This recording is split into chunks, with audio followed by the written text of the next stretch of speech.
80ാം സ്വാതന്ത്ര്യദിനത്തിൽ സംസ്ഥാനത്ത് വിപുലമായ ആഘോഷങ്ങൾ നടന്നു. തിരുവനന്തപുരം സെൻട്രൽ സ്റ്റേഡിയത്തിൽ മുഖ്യമന്ത്രി വി.ഡി. സതീശൻ ദേശീയ പതാക ഉയർത്തി. പരിപാടിയിൽ വന്ദേമാതരം ആലപിച്ചില്ല, ദേശീയഗാനം മാത്രമാണ് ആലപിച്ചത്. ഏത് പ്രതിസന്ധി ഘട്ടത്തിലും ഒറ്റക്കെട്ടായി നിൽക്കണമെന്ന മുഖ്യമന്ത്രി സ്വാതന്ത്ര്യ സമര സന്ദേശത്തിൽ പറഞ്ഞു.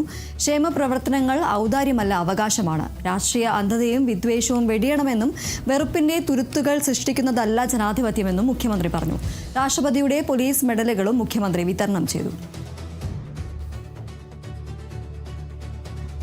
കരുണയും സേവന തൽപരതയും സഹിഷ്ണുതയുമുള്ള കേരളമാണ് ഉയർക്കൊള്ളേണ്ടത്. വികസനോന്മുഖമായ പ്രവർത്തനങ്ങളും ഭരണഘടനാ മൂല്യങ്ങളും മതനിരപേക്ഷതയും ഉയർത്തിപ്പിടിച്ചുള്ള കഠിനാധ്വാനവും പുതുതലമുറയെയും മുതിർന്ന പൗരന്മാരെയും ചേർത്ത് പിടിച്ചുള്ളതുമാകട്ടെ നമ്മുടെ മുന്നോട്ടുള്ള പ്രയാണം.